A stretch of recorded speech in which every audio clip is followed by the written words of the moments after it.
تحقیق او مسلک دی زینات دی ځوان زحمت پر اختیار دی عزت دی ځوان تعبیر د تصویر تنویر دا مسیر مبهم. بسم الله الرحمن الرحیم.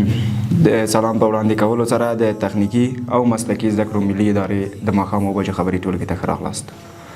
نن شنبه د چنګاښ میاشتې 9مه نیټه ده. په سر کې د مهمو خبرونو سرټکي.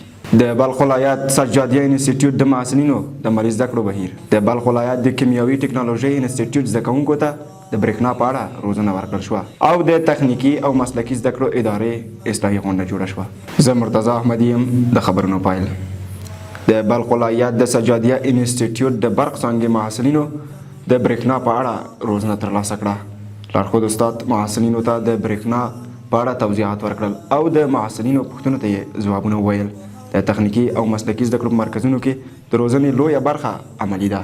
له همدې امله د تخنیکی او مسلکی زده کړو د مرکزونو فارغین په مستقیم ډول د کار بازار ته جذبیږي. د بلخ ولایت د کیمیاوي ټکنالوژۍ انسټیټیوټ د الکتروتخنیک څانګې 12م ټولګي زده کوونکو ته د برېښنا په اړه په عملي بڼه روزنه ورکړل شوه.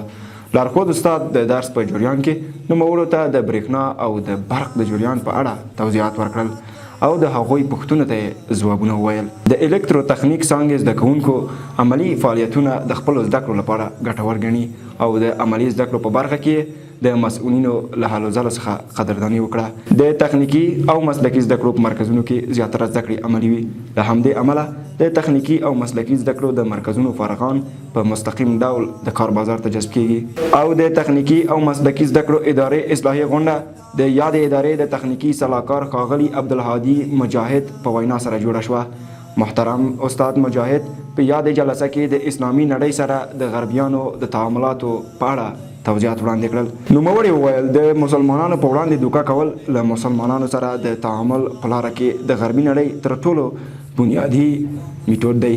نوموړي همداراز څرګنده کړه چې لویدیځوال اسلام په بیلابیلو ډولونو او د خپلو غوښتنو له مخې تعریفوي. په هغه کې دوی وایي چې د امریکا حقیقي دښمن اسلامي رادیکال فکر دی.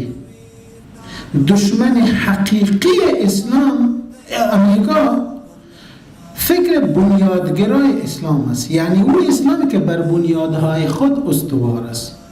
استاد مجاهد همداراز وویل چې مسلمانان باید د لویدیځوالو د دسایسو او فریبونو په وړاندې هوښیار اوسي. دا و د تخنیکی او مسلکی زده کړو ملي ادارې د ماښام اوه بجو خبري ټولګه.